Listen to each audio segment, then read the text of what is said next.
ललिता बोली किशोरी जी एक मुंदरी कहाँ है आपकी? बोले मुझे ना पता, हम पहले ही कह रहे हैं ये कन्हैया है, छलिया है, माँ चोर मरकट बंधु, फ्री में तो कुछ करेगो ही ना, सहज में ना कर सके, जरूर यही ने धर ली है मुंदरी आपकी। किशोरी जी बोले अरे नृत्य करवे में कहीं गिर गई होगी, काय को श्याम सुंदर पे तुम शक करो? बोले ना है किशोरी जी वही ने किया ये काम, और हम पहले ही आपसे मना कर रहे हैं कि वहां के पास मत जाओ, वहां को स्वभाव ठीक ना है, वहां के मन में चोर बैठो भीतर। अरे चोर चोरी ना करेगो तो कहा करेगो? किशोरी जी बोली ऐसा भाव ना है। बोले अब आप बिल्कुल शांत रहो, अब हम अपनी क्रिया करेंगे, हमें करन दो, ठीक है। किशोरी जी शयन में चली गई। दूसरे दिन सवेरे ललिता विशाखा दोनों प्रणाम करके ललिता बोली कि अब हम जा रही हैं, जाके आपकी मुंदरी लेके आवे, ठीक है। ललिता जैसे ही गई नंद भवन नंदगांव, ठाकुर जी अपनी गैया लेकर के नंद भवन से निकले, इतने में सामने से विशाखा आती हुई दिखी ठाकुर जी को। ठाकुर जी अपनी नजर बचा करके गैया चराते हुए निकले। विशाखा सीधी बोली दे दो। ठाकुर जी भी सीधे बोले मुंह पे ना है।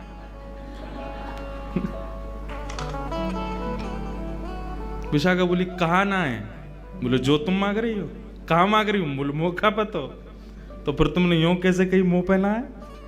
बोले अब वो तो कह दी मैंने। बोले देखो सीधी सीधी बात है, सीधी सीधी तरीका से मान जाओ, जो है वह दे दो। ठाकुर जी बोले मुंह पे है ही ना तो मैं कैसे दे दूं? बोले दे रहे हो प्रेम से या फिर मैं अपने पे आऊं? बोले तू अपने पे आवेगी तो जैसे मैं तो बैठे ही रहूंगा, मैं तो अपनों कुछ करूंगा ही ना, तू आके तो दिखा मेरे समीप।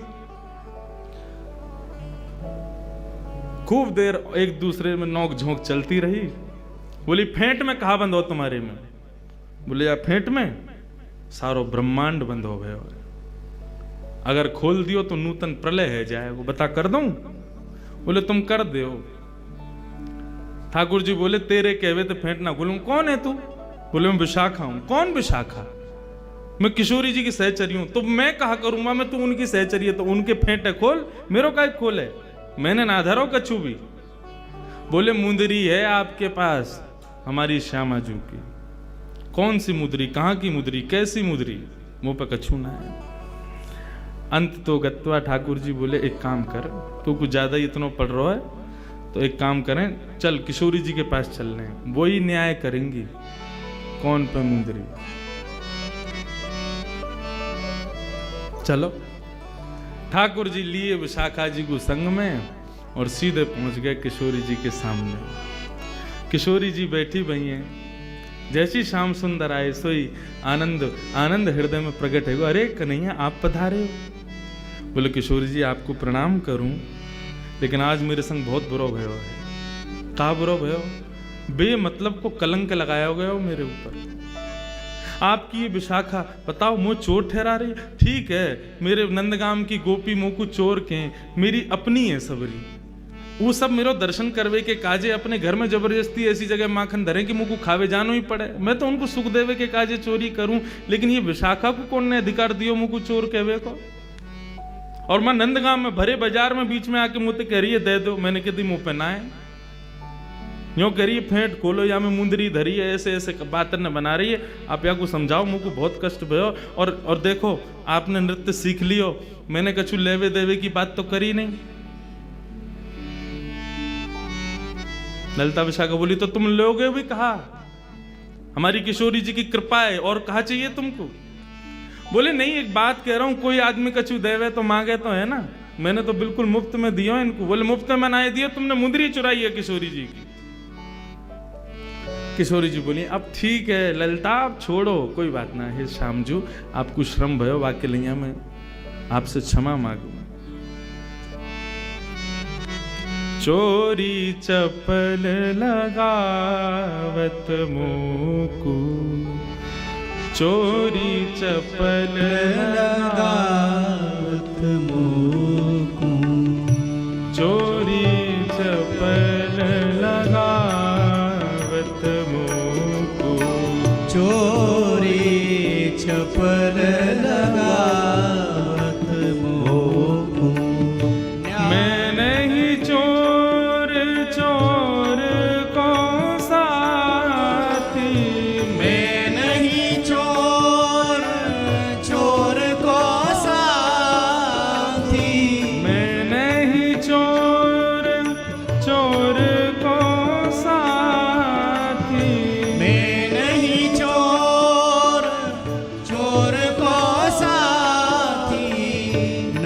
नटखट सखी तिहारी,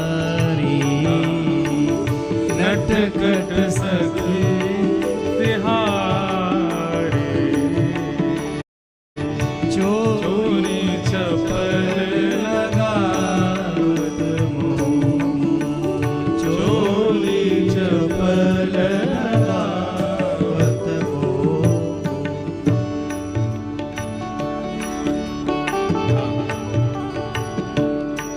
न्याय करो श्यामा प्यारी, ये तुम्हारी नटखट सखी है, मुंह पे चोरी को आरोप लगा रही है। मैंने कछु चोरी ना करी है। तुम न्याय करके आज बताओ कौन सही कौन गलत। किशोरी जी ने तो पहले ही न्याय कर दियो कि भैया अब श्याम सुंदर को ज्यादा श्रमित मत करो, श्याम सुंदर को यहां से जान दो और अब बस यहीं बस करो। मुंदरी चली गई, दूसरी ले लेंगे। ललिता विशाखा बोली कि नहीं ना किशोरी जी, मुंदरी इनके पास है और इनते ही ले जाएगी। हमें बस एक चीज करवान दो। किशोरी जी बोली कहा करवाओगी? बोले कि इनकी जो फेंट बंदी भैया बस यह खुलवा लो और कुछ नहीं करना हमें। हम मान लेंगे कि ये बिल्कुल चोर नहीं, बस इनकी फेंट खुलवा लो। किशोरी जी बोली ने खोल दो। तो ठाकुर जी ने जहां पे मुंदरी इकाई वहीं ते फेंट पकड़ी, दूसरी जगह ते गांठ खोल के लो कछु मिलो या में। इतने विशाखा ने नीचे को पकड़ो, बोले अब छोड़िए। ठाकुर जी बोले या ना छोड़ सकूं, क्यों? बछिया बछड़ा इनके सबन के भीतर बैठे हैं यहाँ में और पूरा ब्रह्मांड मेरे हाथन में ही है। अरे नूतन प्रलय है जाएगा, मैं तो पहले ही कह रहा हूँ या ना छोड़ूंगा। इतने में विशाखा ने जोर से हाथ से फेंट जैसे खींची, ठाकुर जी के हाथ से छूट गई। इतने में मुंदरी वहां से गिर गई। अब तो मुंदरी गिरते ही महाराज विशाखा ने उठाई, ये ले बहुत बने अपने मन में मैं चोरी ना करूं यो ना करूं। हम तो पहले ही समझ गई, पहले ही जान गई। किशोरी जी जब निकस करके जाए रही या के पास में, हम तभी जान गए कि मानेगो ना बिना कछु ली। या हमारे एक एक चीज को लेखा जोखा रखो हमने। कहां से आई है मुंदरी? किशोरी जी सहज है गई, बोले अब ठीक है कोई बात ना, आप कछु कहो मत, ठाकुर जी को श्रम मत करो। किशोरी जी के कई बार भाव मान करके, कई बार भाव जान करके ऐसा लगे कि यही प्रेम है। तत्सुखे सुखित्व, हमारो प्रेमी जामे सुखी, हम वामे सुखी। आजकल को प्रेम ऐसा ना है। किशोरी जी प्रेम की अधिष्ठात्री हैं।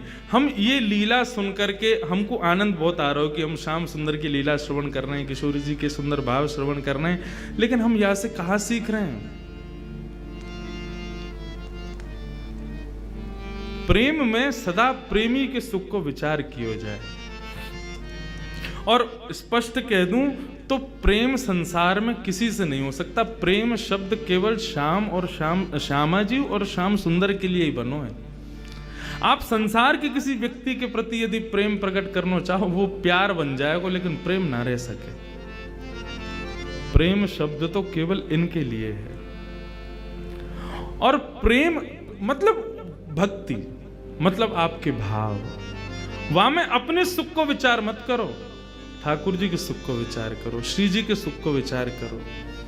वृंदावन में बहुत कष्ट होवे मुझको लोगन को देख के जो अपने ठाकुर जी को डलियान में लेके घूमे, कहीं भी जामे, कहीं भी बैठ जामे, ऑटोन में लदे भये और हाथ में डलिया में लड्डू गोपाल लेके दौड़ रहे हैं। आपने उनके सुख का विचार नहीं किया, अपने सुख का विचार कर रहे हैं। और जहां अपने सुख का विचार होता है ना, वहां प्रेम नहीं हो सकता। ठाकुर जी की नित्य सेवा में, नित्य भाव में उनके सुख का भाव रखो। उनको किस में सुख मिले, उनको काय में सुख है, वो करो। मैंने आज तक अपने लाल जी को कथा नहीं सुनाई। एक बार मैंने ये प्रयास कियो, और मैंने नहीं कियो, जिनने कथा कराई कलकत्ता के पास में एक जगह कथा ही, वे सब लोग आए, बोले महाराज जी आज गोवर्धन पूजा है, कथा में लाल जी को लेके विराजो। मैंने कि लाल जी को मेरो ऐसा भाव रहे कि जब मैं कथा में जाऊं ना, तो 3-4 घंटा ठाकुर जी सहज रह जाते होंगे, या भुजा को नीचे कर लेते होंगे, ने हाथ पामन ने सीधे करके अंगड़ाई ले लेते होंगे, ग्वाल बालन ने बुला करके और पूरे कमरा में उधम मचाते होंगे। वहां मिठाई के डिब्बा ने उठा उठा खोल खोल के देखते होंगे, एक दूसरे पे फेंक के मारते होंगे। ये सब लीला ठाकुर जी की अंतरंग चलती होगी जब मैं कथा में रहूंगा। ठाकुर जी को थोड़ा समय तो अवकाश रहता होगा अपने सखान के काज। मेरे मन को भाव हमेशा यही हो कि मैं कथा में जाऊंगा, ठाकुर जी को नहीं ले जाऊंगा, वो अपने कक्ष में आनंद करेंगे। लेकिन वो सब आ गए आयोजक करता, बोले महाराज जी लाल जी जरूर आने चाहिए, आज गोवर्धन पूजा है, हमने 56 भोग तैयार किए हैं, बहुत व्यवस्था करी। मैंने कहा ठीक है चलो, इतना कह रहे हो तो ले आऊंगा। अब विश्वास मानना मेरी बात का, ठाकुर जी का सुख का विचार करके मैं नहीं लेके जाता था, लेकिन उस दिन मैंने उनके सुख का भाव देखा। मैंने बेचारे इतनी बड़ी कथा करा रहे हैं, इतने कह रहे हैं तो ले चलते हैं। ठाकुर जी का श्रृंगार कर रहा था। श्रृंगार करते करते, ये हमारे मुखिया जी भी संग में थे आप वहां कथा में। श्रृंगार करते करते पृथ्वी हिलने लगी, भूकंप आ गया उस क्षेत्र में। मैं ठाकुर जी को लेके बिल्डिंग से बाहर भागा जब ये स्थिति हुई, 2-3 वर्ष पुरानी बात है। मैंने कि भाई ये क्या हो रहा है। पहला संकेत ठाकुर जी ने दिया, बोले मोकू ना जानो श्रीधामा मधुमंगल मेरी बाट नहीं आ रहे हैं, सबरे गैयान की लेकर यहाँ पे आवेंगे, तू मोकू कथा में ले जाओ, बेचारे दुखी है जाएंगे। यही भाव आया था हृदय में। तब भी मैंने एक बार फोन करवाया, मैंने ठाकुर जी नहीं आएंगे, देखो अभी आज मौसम भी ठीक नहीं है, बादल हो रहे हैं, भूकंप सा आया था। बोले नहीं महाराज जी सब व्यवस्था हो गई, आप ऐसे मत करो, ले आओ, अब देख लो ये वो। नहीं ठीक है चलो ले चलो। ठाकुर जी को लेकर के जैसे ही वहां से निकलो कथा के लिए, गड़गड़ गड़गड़ गड़गड़ करके बादलों ने गरजना शुरू किया। वाटरप्रूफ पंडाल था, मैंने कहा कोई नहीं कथा तो है ही जाएगी। अब विश्वास माने जैसे ही पंडाल में प्रवेश बगल से किया और वे लोग सब छाता छतरी ले ले करके वहां पर ठाकुर जी के स्वागत में जैसे ही उन्होंने दरवाजा खोला, ऐसी बिजली कड़की, ऐसी हवा आई कि वो करीब 300 बाई 150 का पंडाल था। एक हवा के झोंके में ही देखते देखते देखते ध्वस्त हो गया, नष्ट। कथा का 6वां दिन, अभी 5वां दिन, 2 दिन की कथा, 3 दिन की कथा बची थी। और मैं ठाकुर जी को लेके गाड़ी में ही बैठा हूं अभी, और सामने देख रहा हूं पंडाल नीचे आके समा गया। मैंने कही जय हो लाल जी, मुझको क्षमा करियो, आज मैंने बहुत अपराध कियो, मैंने आपके सुख को विचार नहीं कियो। आज मधुमंगल श्रीधामा को मेरी वजह से श्रम है गयो, इसलिए आपने ये सब कियो। आज क्षमा मांगू, अब नहीं आपको कभी कथा में श्रम नहीं दूंगा। फिर उस दिन 20 मिनट कथा करके फिर मैं गया। उस दिन के बाद कभी ठाकुर जी को लेके मैं कथाओं में नहीं गया, क्योंकि 1-2 बार और मैंने प्रयास मात्र किया तो कुछ ऐसा हुआ कि मैंने कि नहीं, लाल जी का अवकाश का समय है। परंतु इस सुंदर भाव में देखो ठाकुर जी कैसे विराज रहे हैं, कैसे आनंद कर रहे हैं, कैसे सुख ले रहे हैं। यहां पे भी मैंने अपने सुख का विचार नहीं किया, यहां पे इनके सुख का विचार किया। यहाँ ठाकुर जी क्यों पधारे हैं, क्यों इस कथा में विराज रहे हैं, क्यों इस चर्चा में विराज रहे हैं, क्योंकि श्री जी को भाव है, श्री जी की चर्चा होगी। या हमारे श्री लाल जी ने मधुमंगल श्रीधामा आदि सबंत कहती 4 दिन की छुट्टी पे हूं मैं, 4 दिन कोई गैया चरावे नहीं जाऊंगा। क्यों? वहां कथा में जाऊंगा। क्यों? बोले श्री जी प्रकट होंगे और श्री जी को दर्शन करवे को मिले, श्री जी को श्रवण करवे को मिले। लाल जी वहां पीछे ना रहे, आ गए, सहज भाव से विराज रहे हैं। और ऐसे मुझे नहीं पता था ठाकुर जी ब्याह कर लेंगे, वो कर आए। देखो सुबह सुबह अपने आप ही सब प्रयोजन, अपने आप ही सब युक्तियां बना बना करके सब क्रम कर रहे हैं। क्यों? अपने प्रिय के सुख का भाव। तत्सुखे सुखित्वम, तत्सुखे सुखित्वम। श्री किशोरी जी को बहुत कष्ट होता है जब ये सब सखियां मिलकर के ठाकुर जी पर आरोप प्रत्यारोप लगाती हैं। भले ही किशोरी जी की सामग्री थी, किशोरी जी की मुंदरी थी, लेकिन जब वो प्रकट हुई ना, तो ठाकुर जी से ज्यादा कष्ट किशोरी जी को हुआ कि क्यों निकल आई, हृदय में कष्ट हो रहा है। इस बात से कष्ट नहीं कि मुंदरी इनके पास क्यों मिली, मुंदरी इनके पास थी, इससे तो किशोरी जी को बहुत सुख था कि मेरी कोई वस्तु तो है इनके पास में, किसी ना किसी रूप में मेरा अनुभव तो कर रहे होंगे ना। लेकिन जब वो प्रकट हुई और सबने ठाकुर जी को इस भाव से देखा, उस चीज से किशोरी जी को बहुत कष्ट हुआ। और ठाकुर जी को चेहरा मुरझा गया, सब सखी चढ़ चढ़ के तो चोर है, जन्म जन्मांतर को चोर है, ये सो है वैसो है। किशोरी जी नेत्र बंद करके बैठी हैं। जैसे ही किशोरी जी ने नेत्र बंद किए हैं, सारी सहचरियां मूर्छित होकर के वहीं गिर पड़ी और श्याम सुंदर नीची नजर करके वहां से चले गए। किशोरी जी क्षमा करें। ठाकुर किशोरी जी बोली, आप ऐसे क्षमा मांग करके मुंह को लज्जित मत करो श्याम सुंदर, आप याकू अपने पास ही रखो, संग ही रखो, आपके संग विराजेगी। मुकु या में प्रसन्नता है कि मेरी कोई वस्तु आपके पास है। कैसी करुणा निधान है श्री किशोरी जी। पूरे विश्व पर करुणा करने वाले श्याम सुंदर भी करुणा की आकांक्षा करते हैं किशोरी जी से, और किशोरी जी उनकी करुणा में ही, उनके सुख में ही उनकी प्रसन्नता है। Pay with Amazon Pay UPI and earn rewards every time.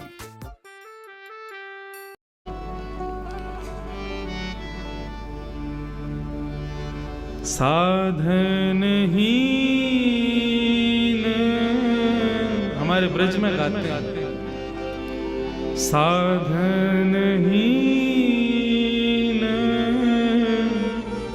दीन में राधे, साधन हीन दीन में राधे, साधन हीन दीन में राधे, साधन हीन दीन में राधे। तुम करुणामयी प्रेम अगाधे, तुम करुणामयी प्रेम अगाधे, तुम करुणामयी प्रेम अगाधे, तुम करुणामयी प्रेम अगाधे। मोहे तो भरोसो है तेरो री किशोरी राधे, मोहे तो भरोसो है तेरो रे किशोरी राधे। श्याम सुंदर और किशोरी जी एकाकार रूप में श्रीनाथ जी बन के प्रकट हुए। रात्रि में जब चर्चा महानिवास पर होती है, तब कई भाव ऐसे प्रकट होते हैं, यहाँ के कई लोग उन भावों से वंचित रह जाते हैं। श्रीनाथ जी का जो स्वरूप है, ये श्री किशोरी जी और श्याम सुंदर का सम्मिलित स्वरूप है। जो उठी हुई भुजा है श्रीनाथ जी की, ये अर्ध अंग श्री किशोरी जी है, और जो कटी भाग पर जो भुजा है, ये अर्ध अंग ये श्याम सुंदर है। एक कथा आती है, जब श्री गोवर्धन में श्रीनाथ जी विराजते थे, तो राजभोग आरती करने के पश्चात गुसाई जी जब ठाकुर जी के कपाट बंद कर देते, दो भावों से राजभोग आरती के बाद कपाट बंद किए जाते हैं। ठाकुर जी की इच्छा हो तो गौचारण को चले जाओ, सामने गैया छड़ी आदि सब रख दी जाती है, और यदि ठाकुर जी आप श्रमित हो तो सो जाओ, थोड़ी देर आराम कर लो। आज ठाकुर जी थोड़े श्रमित थे। गुसाई जी ने जैसे कपाट बंद किए, ठाकुर जी से प्रार्थना की, हे श्याम सुंदर अब शयन करो। सैया बिछा दी, सेज लगा दी और ठाकुर जी पौड़ गए। जैसे ही कपाट बंद होते हैं दोनों रूप प्रकट हो जाते हैं, श्याम सुंदर और किशोरी जी दोनों प्रकट हो जाते हैं। दोनों एक संग शयन करते हैं सेज पर। लेकिन जब कभी भी शयन का भाव होता है तो किशोरी जी ये अनुभव करती हैं कि शयन निद्रा लगने के बाद थोड़ी देर बाद जब वे नेत्र खोल के देखती हैं तो श्याम सुंदर वहां है ही नहीं, कहीं चले जाते हैं ठाकुर जी। किशोरी जी अकेली पौड़ी रहती हैं। आज भी किशोरी जी को पता था कि नित्य श्याम सुंदर कहीं ना कहीं जाते हैं, आज मैं इनके संग जाऊंगी। कहाँ जाते हैं ये? आज जैसे ही पौधे दोनों और ठाकुर जी नेत्र बंद करके यूं दिखावे कि मैं सो रहा हूं। किशोरी जी ने भी आज नाटक किया सोवे को। जैसे ही कन्हैया ने देखी कि किशोरी जी सो गई तो उठ करके ठाकुर जी सहज है करके जैसे चलवे लगे, किशोरी जी उठ के बैठ गई। कहाँ जा रहे हो? पीछे देखी श्याम सुंदर ने प्रणाम किया, बोले किशोरी जी आप विराजो, आप शयन करो, मैं अभी आऊं। बोले अभी की नहीं, आप रोज कहीं ना कहीं जाओ। कहाँ जाओ मुझको सही सही बताओ। ठाकुर जी बोले एक भक्त है वासो मिलवे जाऊं मैं। कौन सा भक्त? बोले आपको स्मृति में हो तो निवृत्त निकुंज की लीला में जब हम दोनों रमण कर रहे थे तब एक मेरो प्रिय भक्त उद्धव मेरे दर्शन के काजे आयो। ललिता विशाखा दोनों ने वासे मना करी कि निवृत्त निकुंज में दोनों श्यामा श्याम लीला कर रहे हैं, भीतर प्रवेश मत करियो उद्धव, भीतर हम लोगों को भी प्रवेश नहीं है तो तुम तो बिल्कुल ही मत करना। लेकिन उद्धव ने उनकी बात नहीं मानी और उद्धव भीतर प्रवेश कर गए। तो जैसे उद्धव प्रवेश किए तो ललिता विशाखा में से किसी एक ने श्री उद्धव जी को श्राप दे दिया। तुम हट करके भीतर जा रहे हो ना, हमारी बात नहीं मान रहे हो। निवृत्त निकुंज है, यहाँ पे कोई प्रवेश नहीं कर सकता, केवल श्याम सुंदर और किशोरी जी रहते हैं, लेकिन तुम हट पूर्वक भीतर प्रवेश कर रहे हो। हम श्राप देती हैं तुम नेत्रहीन हो जाओ, तुमको भीतर कुछ नहीं दिखेगा। भीतर जब उद्धव जी पहुंचे कुछ नहीं दिखा। ठाकुर जी बोल रहे हैं अरे उद्धव तुम कैसे आए, आओ विराजो। उद्धव जी बोले लाल जी आप कहाँ हो? बोले मैं यहीं तुम्हारे सामने बैठा हूं। उद्धव जी बोले लेकिन मुंह को दिख तो नहीं रहे भगवान। किशोरी जी बोली अरे उद्धव ने ध्यान से देखो, हम सामने ही तो बैठे हैं तुम्हारे। उद्धव जी ने खूब प्रयास किया लेकिन ठाकुर जी नहीं दिखे। यमुना जल से जाकर के नेत्रन को प्रक्षालन किया लेकिन फिर भी ठाकुर जी को दर्शन नहीं भयो। तब ठाकुर जी उद्धव जी को लेके बाहर आए। विशाखा से पूछी उद्धव को दर्शन क्यों नहीं है रे? तब विशाखा ने बताई कि हमने श्राप दिया है, निवृत्त निकुंज में बिना आज्ञा के प्रवेश कर रहे थे इसलिए श्राप किया है कि ये देख नहीं पाएंगे। उद्धव जी चरणन में गिर गए, भगवान मैं आपके दर्शन के बिना कैसे जीऊंगा?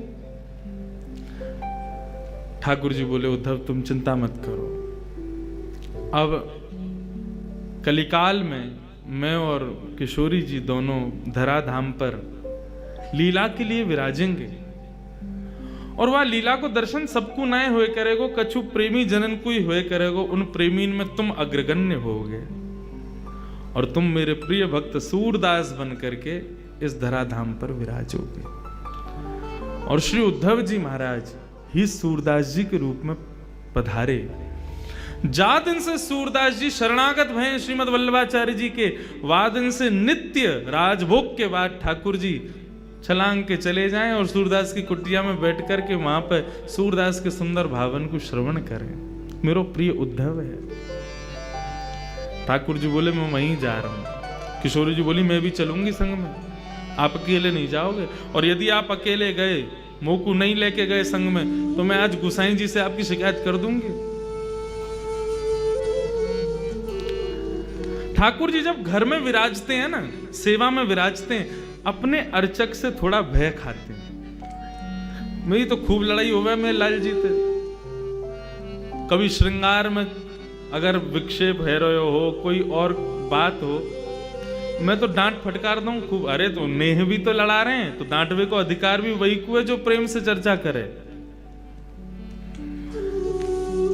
हम सुख को विचार करें, यही मारे डांटे। माता पिता ऐसे ही बोलते हैं, तेरो भलो चामे या हमारे डांट रहे हैं। ऐसे ही हम भी आपके सुख को विचार करें, यही हमारे डांटे। काउ दिन ठाकुर जी यदि तैयार ना हो, मैं काउ दिन मुकुट उठा उठा के फेंकें, तो देखो ठाकुर जी की सेवा में 2-3 विषयों का भाव रखना है।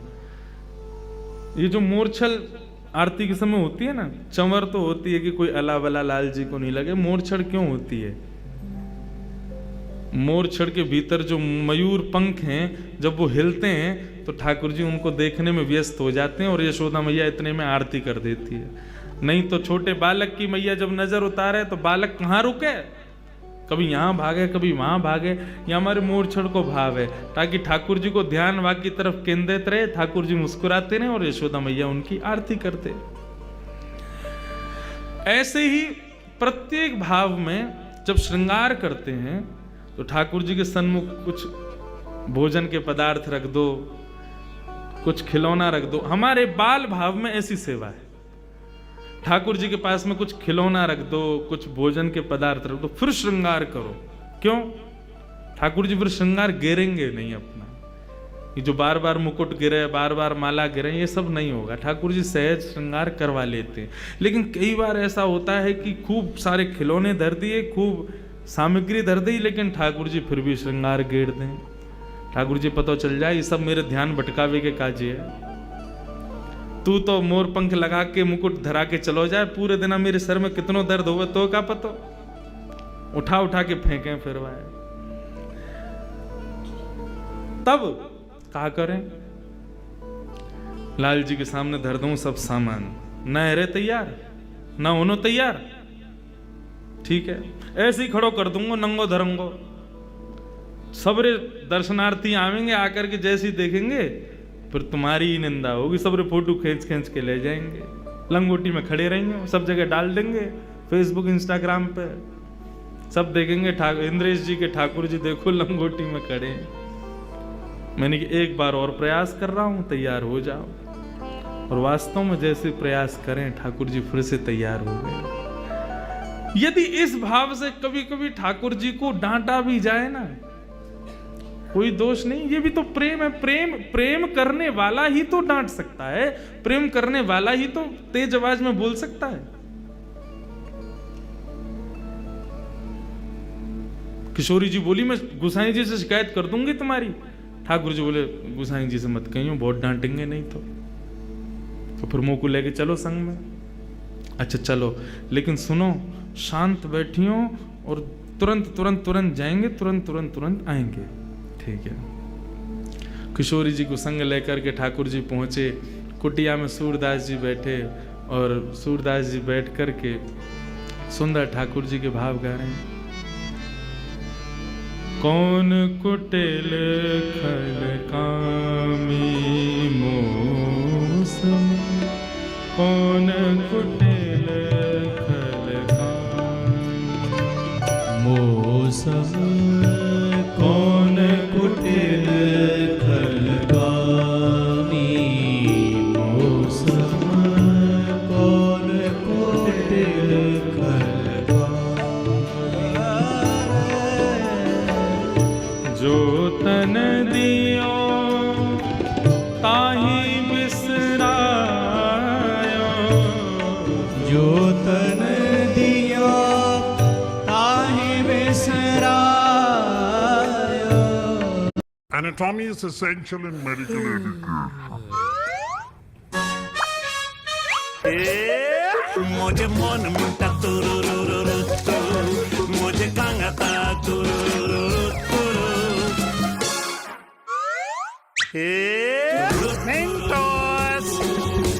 जो तन दियो ताहि बिसरायो, जो तन दियो ताहि बिसरायो। ऐसो नमक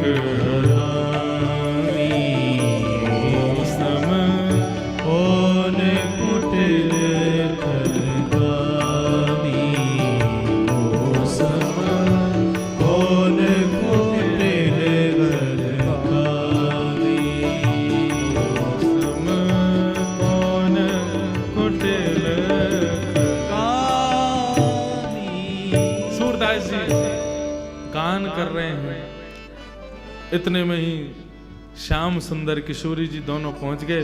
कुटिया के एक कोने में बैठ कर के सूरदास जी को श्रवण कर रहे हैं।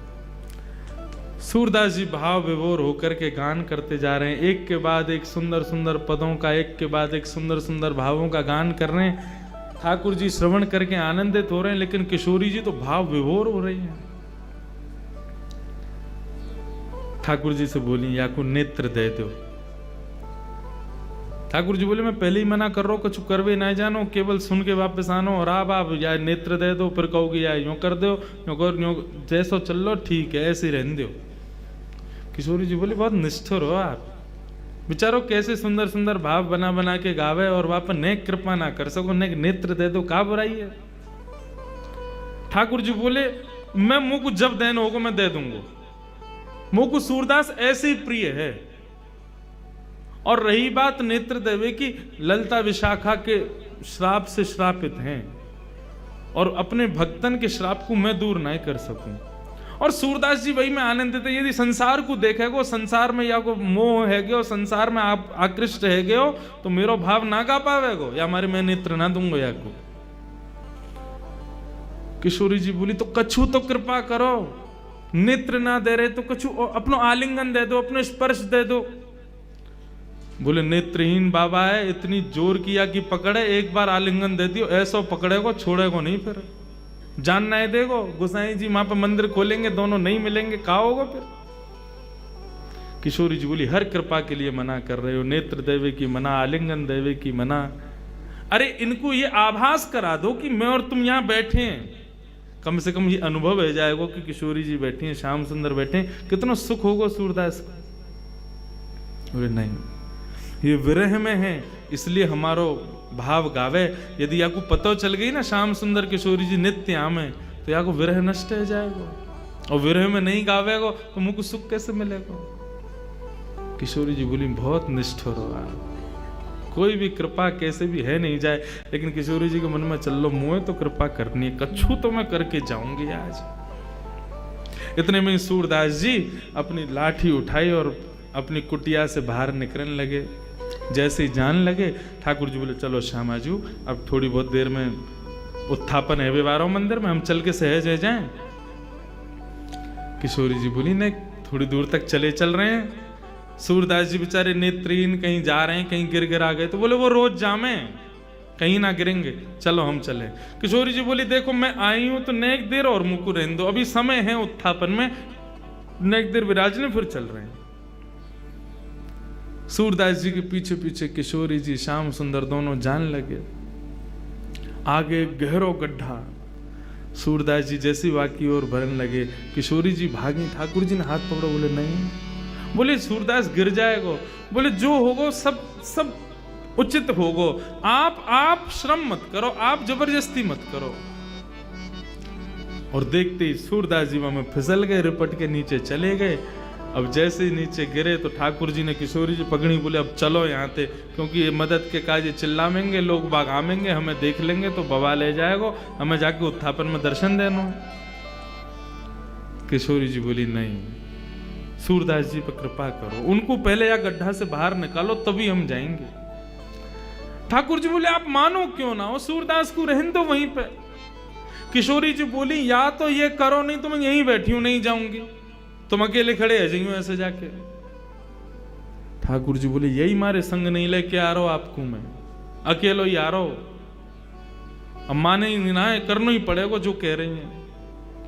कहा करूं बताओ। बोले, अपनी काली कमरी उतारो, नीचे बाकू डारो, सूरदास को बोलो कि काली कमरी पकड़ के ऊपर चढ़ के आ जाए। स्पर्श को ना कह रही हूं मैं, बस कमरी पकड़ करके नेक ऊपर खींच लियो, जैसे ऊपर आ जाएगा कमली छुड़ा के हम दोनों भाग लेंगे यहाँ से।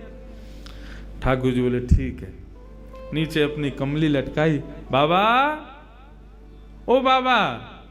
जैसे सूरदास जी ने बाबा शब्द सुनो, रोम रोम नृत्य करने लगो। बोले, स्वर साधारण मानव को नहीं है, ये स्वर साधारण जीव को ना है सके। जा स्वर को सुनकर के रोम रोम प्रफुल्लित है। जैसे सूरदास जी ने बाबा शब्द सुनो, रोम रोम नृत्य करने लगो। बोले, स्वर साधारण मानव को नहीं है, ये स्वर साधारण जीव को ना है सके। जा स्वर को सुनकर के रोम रोम प्रफुल्लित है रो, जा स्वर को सुनकर के मन रूपी मयूर नृत्य कर रहा है, जा स्वर को सुनकर के नेत्रन से अश्रुपात है रो, जा स्वर को सुनकर के हाथ पार कंपित है रे। ये सामान्य मानव को स्वर ना है सके। कौन है भैया, कौन बुला रहा है? अरे बाबा मैं यही पास के गांव को हूं, आप गिर गए हो नीचे, आपकी सहायता करवे आया हूं बाबा। अच्छा भैया कैसे निकालेगो बाहर? बोले मैंने अपनी काली कमलिया में डाल दी है, आप बाकू पकड़ करके ऊपर चढ़ जाओ, मैं खींच लूंगो। सूरदास जी बोले हाँ भैया कितकू है? बोले इतकू है। सूरदास जी गए, जैसे ही ठाकुर जी को पटका पकड़ो, पटका में से आ रही इत्र की सुगंधी, और ये इत्र की सुगंधी वही थी जो आज श्रृंगार के दर्शन के समय गोसाई जी ने इत्र प्रदान किया, तो वही इत्र है। सूरदास जी मनी मन प्रफुल्लित है गए, बोले ओहो ये तो निश्चित ही श्याम सुंदर पधारे। जैसे ही सूरदास जी ऊपर चढ़ने लगे, अकेले कन्हैया पे खींचे नहीं, नेक से कन्हैया। ठाकुर जी बोले खड़े खड़े देख रही हो, सब हमते करवा रही हो, आओ न खींचो मुझको। सूरदास जी को ठाकुर जी खींच रहे हैं, ठाकुर जी की कमर पकड़ के किशोरी जी खींच रही है। बस यही तो चाहिए किशोरी जी को, कैसे कृपा होनी चाहिए। और जैसे ही खींच करके ऊपर लाए, सूरदास बोलो बेटा आज मत चूक जाइयो, बहुत वर्षन से चूक रहो तू, आज मत चूक जाइयो, पकड़ लियो। दोनों आए, जैसे ही बाहर निकले सूरदास जी ने ऐसी स्वयं को ठोकर लगाई कि ठोकर लगाते गिरे। ठाकुर जी तो हट गए, पीछे खड़ी किशोरी जी के दोनों चरण सूरदास जी के हाथ में आ गए। और जैसे ही हाथ में चरण आए, सूरदास जी ने कस करके पकड़ लिए। अब किशोरी जी को ठाकुर जी कहते जल्दी भगो, पकड़ ले गो बाबा। जैसे ही पाम छुड़ा के भगी तो किशोरी जी की एक पाजेब सूरदास जी के हाथ में रह गई। सूरदास जी ने तुरंत अपनी कांख में दवाई ली। बस मन ही मन बड़े प्रसन्न रहे, बोले इतना ही सही बहुत है, कछु तो है मेरे पास, कभी तो आमेंगे लेवे। जैसे ही दौड़े दोनों, किशोरी जी चली, श्याम सुंदर मुंह को ऐसा लगे मेरी एक पाजेब की आवाज ना आ रही। जैसे ही अपने अंग चरणन को देखो तो बोले अरे मेरा पाजेब तो वहीं रह गयो, मेरी पायल रह गई कन्हैया, चलो लेके आवेंगे। ठाकुर जी बोले दूसरी धरा दूंगो, वाय लेवे मत चलो, ना ना वही चाहिए मुझको। अरे वो साधारण ना है, मेरी सखी सहचरीन ने कैसी मिन्नत करके कैसी मेहनत करवा करके बनवाई, और मुझ को बहुत प्रिय, वही चाहिए मुझको। ठाकुर जी बोले यही मारे ना लाऊं मैं तुम्हें, कितनो श्रम है रो, नेक देर में हमको सहज होनो, मंदिर में पहुंचनो, दर्शन करवे के दर्शनार्थी पधारेंगे सब, आप माने ना है। किशोरी जी बोली वही पाजेब चाहिए, चलो। ठाकुर जी गए लेकर के, दूर खड़े हैं, सूरदास जी बैठे हुए हैं, बैठ करके और प्रेम से हरि स्मरण कर रहे हैं। इतने में ठाकुर जी दूर से बोले बाबा। हाँ भैया फिरते आ गए? बोले हाँ बाबा, वो मैं यहाँ हमारे आयो कि मेरे संग में मेरी एक सखी और ही, बाकी एक पाजेब रह गई है, वो आपने धर ली है बाबा, बाकू दे दो। सूरदास जी बोले कौन सी पाजेब? बोले आपने धर ली है। अच्छा ये वाली पाजेब? बोले हाँ ये वाली। अच्छा कौन की है? बोले मेरे संग एक सखी पधारी है, मेरी सहेली है, बाकी है। बाबा बोले मोह का पतो तेरी सहेली की है कि ना है, मेरी कोई मदद करवे आयो ना एक देर पहले, बाकी पाजेब रह गई, सो मैंने धर ली कि आवेगो तो दे दूंगो। अब मोह का पतो कि जाने मेरी मदद करी, वो तो ये मुंह दिखे तो है ना। ठाकुर जी बोले अरे मैं ही हूं बाबा, मैंने ही कृपा करी, मैंने ही आपको निकारो बाहर। सूरदास जी बोले मैं ना मानू भैया, कहीं मैंने पाजेब दे दी और जाने मेरी सहायता करी, कहीं वो आगो तो, और वो कहे कि मेरी पाजेब दो, तो मैं तो दुबधाम पड़ जाऊंगा, मुझे तो पतो ही ना है कौन की है। बोले बाबा सब छोड़ो, यूं बताओ कैसे दोगे? बोले ऐसे दूंगो, एक पाजेब मेरे पास है, एक तुम्हारे पास होगी। बोले हाँ, बाकी पहचान करा दो। बोले कैसे होगी पहचान? बोले लाओ मेरे घुटने पे जा, पाम में पाजेब है, वह पाम को धरो, मैं अपने हाथन से स्पर्श करके वह को अनुभव कर लूंगा, जैसे अनुभव हो जाएगा दूसरी पाजेब दे दूंगा। श्याम सुंदर बोले नहीं किशोरी जी ये नहीं करना है। किशोरी जी बोले चुप रहो, तुम जा रही हो। किशोरी जी आगे आगे बढ़ती जा रही हैं, अपनो पाम धरवे जा रही हैं सूरदास जी के सुंदर अंग पे। लेकिन ठाकुर जी बार बार रोके, किशोरी जी मत जाओ, बाबा पकड़ ले को। बोले आज पकड़न दो या को। जैसे ही समीप गई, किशोरी जी ने अपनो चरण सूरदास जी के हस्त कमल पर रखो। सूरदास जी ने जैसे ही वहाँ को स्पर्श किया, स्पर्श करके जब अनुभव किया, लाओ दूसरा चरण दो।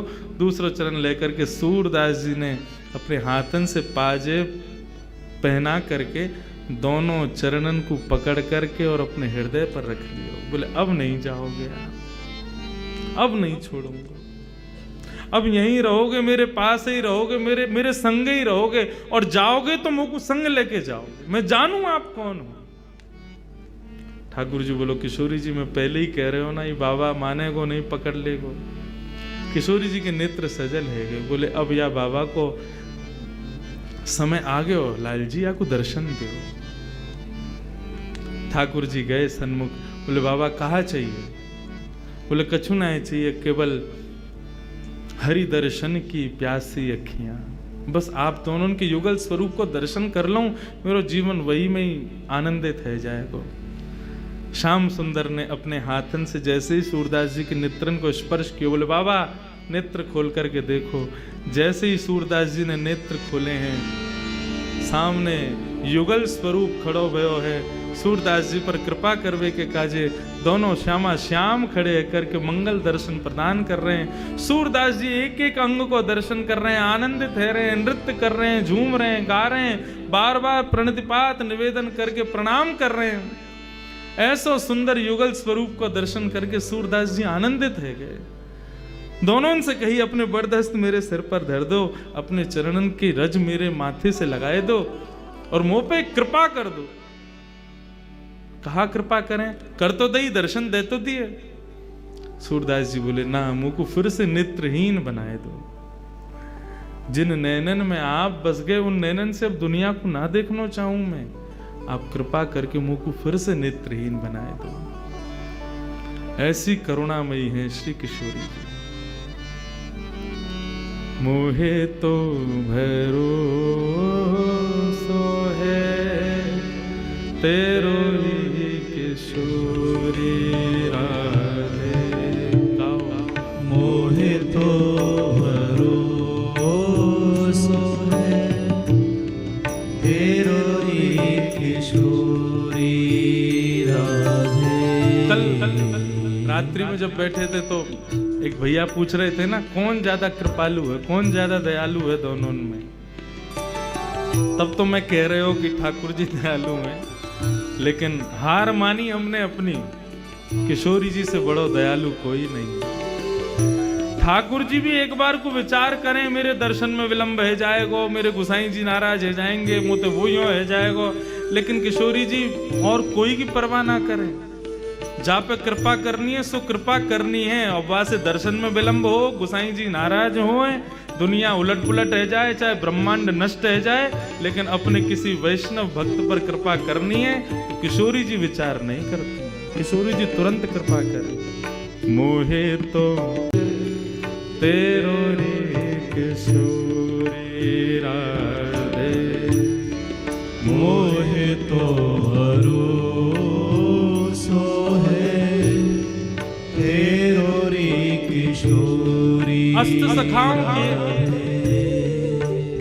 अष्ट सखाओं की आप समस्त पदावलियों को पढ़ना, हर अष्ट सखा के भाव को पढ़ना, उनके प्रारंभिक पद से लेकर के अंतिम पद तक पढ़ना। चाहे सूरदास, कुंभनदास, गोविंद स्वामी, छीत स्वामी, सबके पद पढ़ना। सबने अपने संपूर्ण जीवन में ठाकुर जी के रूप का वर्णन किया, ठाकुर जी की दया का वर्णन किया, ठाकुर जी के भाव का वर्णन किया। लेकिन जब आठों सखा अपने जीवन के परायण पर आए, उसके अंत पर आए, तब उनसे जब पूछा गया कि आपको जीवन अब ठाकुर जी के चरणन में विलीन है, व्यवहारो है, अपने मुख से अपनो अंतिम पद तो कछु दे के जाओ, अपनो अंतिम भाव कह के जाओ। तो आठों सखाओं ने अपने अंतिम भाव में श्री किशोरी जी को प्रणाम किया, श्री लाडली जी को प्रणाम किया, उन्हीं का वर्णन करते हुए अपने भाव को विश्राम दिया। क्योंकि आठों जानते हैं कि कृपामयी तो वही है, करुणामयी तो वही है, वही करुणा करेंगी, वही कृपा करेंगी। मोहे तो भरोसो है तेरो री किशोरी राधे। मोहे तो भरोसो है तेरो रे किशोरी राधे। मुक्ति भुक्ति नामागत केवल मुक्ति भुक्ति नामागत केवल। मुक्ति भुक्ति नामागत केवल। मुक्ति भुक्ति नामागत केवल। अपनो जान संभालो किशोरी राधे। अपनो जान संभारो किशोरी राधे। बंधु मुक्ति भुक्ति नहीं चाहिए। किशोरी जी के मन में केवल किशोरी जी को केवल इतना पता हो, कितना पता हो कि वृंदावन में गिरधर लाल जी की सेवा होवे। अच्छा कौन करेगा सेवा को? बोले इंद्रेश नाम को एक कथा को छोटा सा वक्ता है वो करे। यदि उनके जहन में इतना भी आ गया हो ना कि कोई इंद्रेश नाम को एक छोरा है वो सेवा करे, हमारा कल्याण तो वही थे है जानो है। हमें इतना ही है जाए कि हाँ उनको पता हो कि मेरा नाम का है। लोग कहते हैं आप क्यों बार बार ठाकुर जी का नाम जप करते हो, क्यों ठाकुर जी का स्मरण करते हो? हम ठाकुर जी को स्मरण या मारे करें क्योंकि हमारे फोन पर बार बार यदि कोई मिस कॉल मारे तो हम ट्रू कॉलर पर जाके चेक करें भाई कौन है ये दिन भर मिस कॉल मारते रहे, वहां को नाम आ जाए फलानो फलानो नाम है, अच्छा ये है, ये रोज रोज फोन करे। ऐसे हम रोज रोज किशोरी जी को याद करें तो किशोरी जी के पास में संकेत पहुंचता कौन है रोज रोज याद करे? बोले नागपुर में राधा निवास में एक फलाने नाम को व्यक्ति है वो याद करे आपको। किशोरी जी वहां पे ज्यादा प्रसन्न भी ना हो, अच्छा तो वो है ये, बोले अच्छा बस इतना एक बार स्मरण करके जीवन में कभी देखें भी नहीं, हम पे तो एक बार में ही कृपा है जाएगी। एक बार उनके जहन में नाम पहुंच जाए बस उन्हें पता चल जाए कि हम कोई हैं। मुक्ति भुक्ति ना मांगत केवल। मुक्ति भुक्ति नामागत केवल। अपनो जान संभालो किशोरी राधे। अपनो जान संभारो किशोरी राधे। मोहे तो भरोसो है तेरो रे किशोरी राधे। मोहे तो भरोसो है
श्री किशोरी जी की ऐसी अद्भुत कृपा। ठाकुर जी के पास मुंदरी मिल गई। ठाकुर जी उदास होकर वहां से चले गए। अब जैसी ठाकुर जी वहां से गए, ललिता विशाखा ने किशोरी जी को रोको, बोले आप नहीं जाओगे। ठाकुर जी बोले अब कहां जाऊं? क्यों? ग्वाल बालन के पास गए हो तो ये सबरी जाकर के माऊ बता देंगे कि मुंदरी मेरे पास मिल गई, और यदि मैं घर गए तो मैया ते जाके बता देंगे कि यानी किशोरी जी की मुंदरी चुराई। ठाकुर जी बोले ना यहाँ जा सके ना वहां जा सके, कहाँ जाएं? बोले तो सो जाओ। और महाराज एक कदम्ब की छांव के नीचे ठाकुर जी सुंदर सेज बना करके और वहां सो गए। ऐसे ढीठ हैं हमारे कन्हैया, चोरी पकड़ी गई है, उन्हें नींद आ रही है, सो गए वृक्ष के नीचे जाके, चिंता विहीन हो गए। कोई बात नहीं, पकड़े गए तो पकड़े गए, अपने इनके बीच में ही तो पकड़ोगे हूं, कोई बाहर के ने तो ना पकड़ो। सो गए। अब तो महाराज ललिता विशाखा समस्त सखियों को किशोरी जी डांट रही हैं, बोले तुमको शर्म नहीं आती है, और वो श्याम सुंदर को इतना श्रम करा दियो, ऐसे ऐसी बात उनसे कह दी तुमने, बेचारे रूठ के यहाँ से चले गए, चलो उनको मनावे चलो। सहचरी बोली तो किशोरी जी ने केवल भ्रगुटी टेढ़ी की, बोले समझ नहीं आ रही है बात, चलो। श्याम सुंदर को श्रम कैसे भयो? वे श्रम में रहेंगे तब तक मेरा हृदय विचलित रहेगा, चलो प्रणाम करवे चलो, क्षमा मांग के आएंगे। सब सहचरीन को संग लेकर के किशोरी जी जैसे निकसी, वो तो नंद भवन को जा रहे हैं, इतने में बीच में कदम्ब के वृक्ष के नीचे देखो, अरे ये तो यहीं पौड़े में हैं। ललिता विशाखा आदि सबन के संग में गई, देखो तो श्याम सुंदर सोए। आहा कैसी सुंदर छवि ठाकुर जी की। ऐसा सुंदर श्रृंगार करके यशोदा मैया भेजा कन्हैया को, ऐसी सुंदर छवि, ऐसे सुंदर नेत्र, ऐसे सुंदर कपोल, ठाकुर जी के सर्वांगीण अंगों को दर्शन किशोरी जी कर रही हैं खड़े खड़े। इतने सुंदर, इतने प्यारे लग रहे हैं ठाकुर जी। इतने में ललिता विशाखा को सूझा ऊधम, बोली सुनो, सो रहे हैं, खर्राटे और ले रहे हैं धीरे धीरे, बहुत थक रहे हैं, श्रम है क्या? बोले कहा करनो? बोले कि अब एक काम करो, धीरे धीरे करके इनके सब सामान चोरी कर लो, जितनी सामग्री इनने पहन रखी सब उतार लो। ठाकुर किशोरी जी बोले अरे नहीं नहीं ऐसे मत करो, देखो किशोरी जी आनंद करन दो, सुख मिलेगा आपको ही, ले चलो सबन ने, फ्री आवेंगे, रोते रामते आवेंगे, मांगवे के काजे, तब आनंद आवेगो। सोते भय श्याम सुंदर की महाराज गलेन से हार उतार लिए, हाथन के कड़ूला उतार लिए, पैरन की पाजेब उतार ली, क्षुद्र घंटे का, छोटी छोटी घंटी लगी ठाकुर जी की कमर पे, क्षुद्र घंटे का। अच्छा पता आपको श्याम सुंदर कोंदनी ऐसी साधारण कोंदनी नहीं पहनते हैं। कैसी कोंदनी पहनते हैं? क्षुद्र घंटे का, छोटी छोटी घंटी लगी है उसमें कोंदनी में। क्यों? ये बचपन से ही ठाकुर जी पहने। जब ठाकुर जी थोड़ा थोड़ा चलवो सीखे तो यशोदा मैया जब यमुना जल भरवे जावे तो ठाकुर जी पल्लू पकड़ लें और मैं हूं चलूंगा संग में। अभी नेक नेक चलनो सीखे तो यशोदा मैया बोले चल आला, मैं तो मटका पकड़ूंगी, तेरा हाथ पकड़ ना पाऊंगी, ले तू मेरी चुनरी पकड़ ले। सो ठाकुर जी चुनरी पकड़ करके मुंह में उंगली दबाए, चारों तरफ देखते चले और मैया के पीछे पीछे जामे। लेकिन जैसी कोई गोपी देखे कन्हैया जा रहे सो हाथ में माखन लेके आवे, लाला आजा आजा माखन खावे को, सोई वो तो मन मैया की चुनरी छोड़े वह गोपी के पास चले जाए और माँ बैठ के बढ़िया प्रेम से माखन खा में मैया ने एक दूर चली जाए, एक दूर, लाला कैसो, लाला कहाँ गए हो? अरे मेरो लाला कहाँ गए हो? वह ढूंढे सब जगह खोजे, कन्हैया कहीं ना मिले। मैया दौड़ती भैया आवे, सबन पूछा अरे मेरो लाला देखो, मेरो कन्हैया देखो।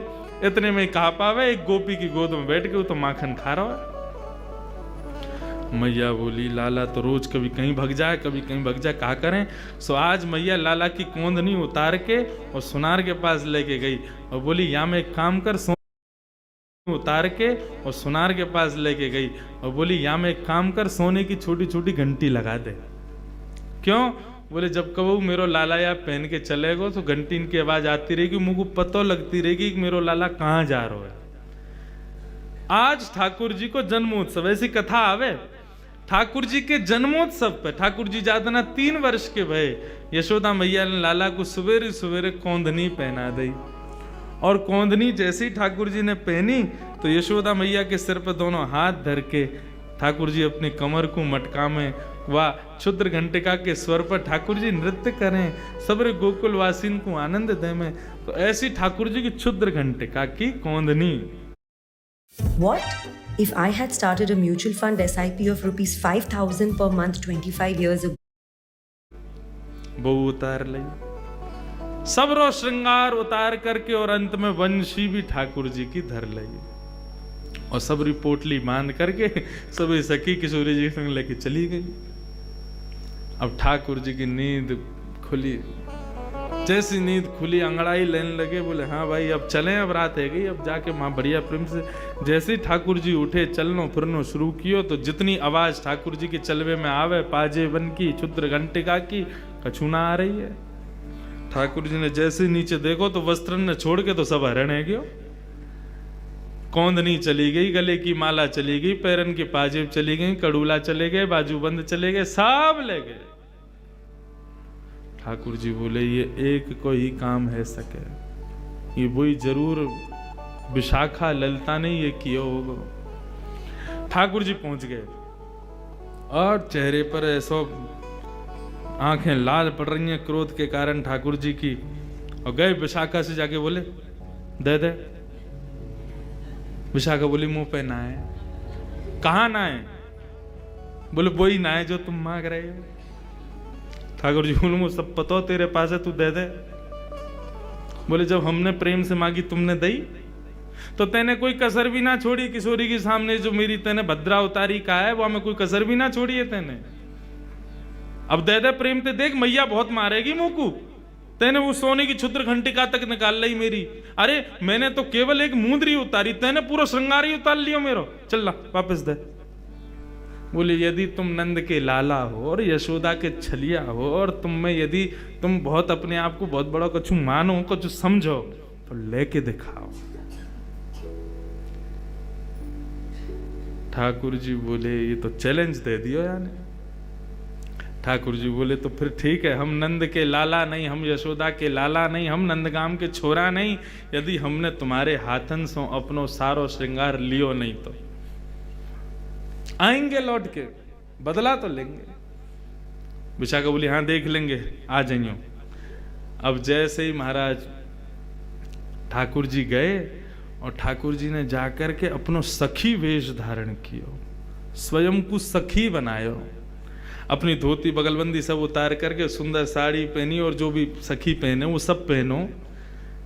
मांग में सिंदूर भर के, सुंदर चुनरी सी लगा के, मुंह में दबा करके, बिल्कुल सखी रूप भेष धारण करके, बिल्कुल कटीले नेत्र तो ठाकुर जी के ही, श्रृंगार ऐसा सुंदर कियो। हे कृष्ण लला तुम होते लली तो गरे कट जाते करोड़न के।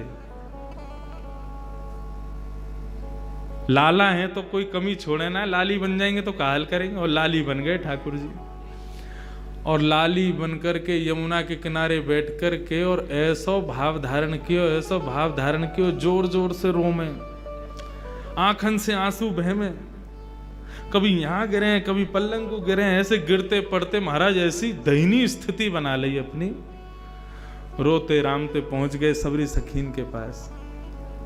ललिता विशाखा बोली अरे अरे बहन, अरे इतनी गिरती पड़ती आ रही है, अरे बहन कौन है बहन, जाके संभालो। ठाकुर जी बोले मैं कृष्ण विरहिणी हूँ, कृष्ण विरह में व्याप्त हूँ, जब तक कन्हैया को दर्शन ना होगो मेरो मन ऐसे ही विचलित रहेगो। मुझको श्याम सुंदर के दर्शन कराओ, अरे कोई नंद नंदन के दर्शन कराओ, अरे कोई भाई यशोदा नंदन के दर्शन कराओ, यदि मुझको दर्शन नहीं भयो तो आज ही प्राण निकल जाएंगे। ऐसे रो में ललिता विशाखा के कंधा पे सिर धर धर के रो में ठाकुर जी। अरे बा छलिया के चक्कर में काहे को पड़ गई तू, वो तो ऐसा है वैसा हो, बाकी बुराई मैं बुराई ना सुन सकूं, मोते मत करो नहीं तो मेरे प्राण निकल जाएंगे। मुझको श्याम सुंदर के दर्शन कराओ, अरे कोई तो ले आओ मेरे सामने।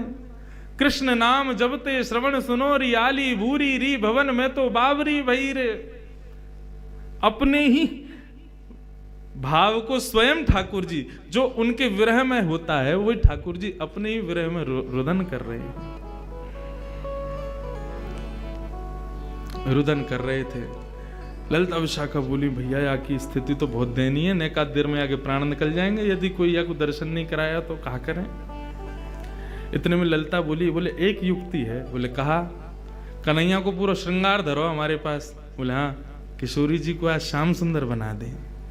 संपूर्ण कन्हैया को श्रृंगार आज किशोरी जी को चढ़ा करके और उन्हीं को श्याम सुंदर बना करके या की बिचारी के प्राण बचाए लेंगे। ये कृष्ण वीरेन, अब कन्हैया कौन पकड़ के लाबो, तो वैसे ही रूठो बैठो हम थे, कन्हैया तो ला ना सके, आज किशोरी जी को श्याम सुंदर बना मैं। और महाराज समस्त गोपी गई और जाकर के वो सबरी पोटली खोली, ठाकुर जी को सबरो श्रृंगार निकालो, किशोरी जी से बोली आओ बैठो, और सबरे महाराज वस्त्र नीचे पजम्मी पहनाई, ऊपर बगलबंदी पहनाई और बना करके पूरा कृष्ण स्वरूप धारण करायो। किशोरी जी को टिपारो जैसे ही धरायो है, सिर पर जैसे कन्हैया अपनो स्वरूप धारण करें वैसो स्वरूप श्री किशोरी जी को धारण करायो है समस्त गोपीन ने। आहा, जैसे ही किशोरी जी अपनो रूप धारण, मतलब ऐसा किशोरी जी ने जब कृष्ण स्वरूप धारण कियो तो उनको देख करके मानो ऐसा लग रहा है कि आज श्याम सुंदर गौर सुंदर है गए। श्याम सुंदर को जो रंग है, जो श्याम वर्ण है, वही गौर वर्ण है गए हो। इतने सुंदर किशोरी जी लग रही, कोई भेद तो वैसे है ना, दोनों एक से ही दिखे, बस वो श्याम है, ये गौर है। लेकिन उनको देख करके ललिता विशाखा भी एक दो बार स्वयं को संभाल रही है, अरे अरे बहन देखियो, मुंह को तो मूर्छा आ रही है, किशोरी जी इतनी सुंदर लग रही हैं, इतनी बढ़िया लग रही हैं। अरे या स्वरूप को धारण करके श्याम सुंदर के सामने चली जाए तो श्याम सुंदर भी मूर्छित है कि गिर जाएगा, ऐसा सुंदर स्वरूप। जैसे ही किशोरी जी श्याम सुंदर को स्वरूप धारण करके भवन से निकली, सामने कन्हैया गोपी बने बैठे। अरे मेरे कन्हैया दिखा दो, मैं कन्हैया के बिरहणी, और ऐसे रो में। जैसे ही किशोरी जी आई, ललिता विशाखा, अरे चल रोवे मत, देख ले, देख आ गए श्याम सुंदर। जैसे ही श्याम सुंदर ने किशोरी जी को अपने भेष में देखो, आहा, नृत्य करने लगे। कृष्ण दरस सोवट की ग्वालिनी, कृष्ण दरस सोवट की ग्वालिनी, कृष्ण दरस सोवट की ग्वालिनी, कृष्ण दरस सोवट की ग्वालिनी, कृष्ण दरस सोवट की ग्वालिनी।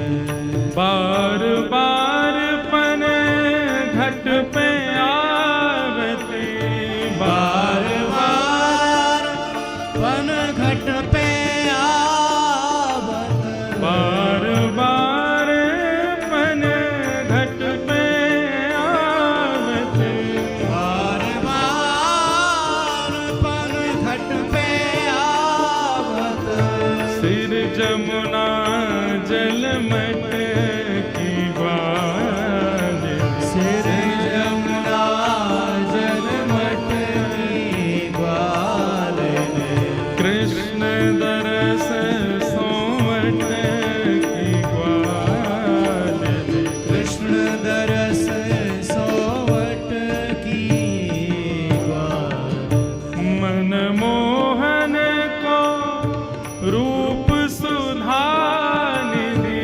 मनमोहन को रूप स्वधा निधि, मनमोहन को रूप सुधा निधि, मनमोहन को रूप सुधा निधि, श्याम सुंदर को रूप सुधा निधि, श्याम सुंदर को रूप सुधा आज श्याम सुंदर के रूप में गौर सुंदर सामने खड़ी हैं और गौर सुंदर के हाथ में अपनी वंशी देख करके, माथे पर मोर मुकुट देख करके, क्षुद्र घंटिका देख करके, बावन में पाजेब देख करके, मानो कन्हैया भी एक बार को भूल गए हो कि मैं कृष्ण हूँ। स्वयं गोपी भाव में प्रकट होकर के चारों तरफ नृत्य कर रहे हैं। किशोरी जी को कृष्ण रूप में देख करके आनंदित हो रहे हैं।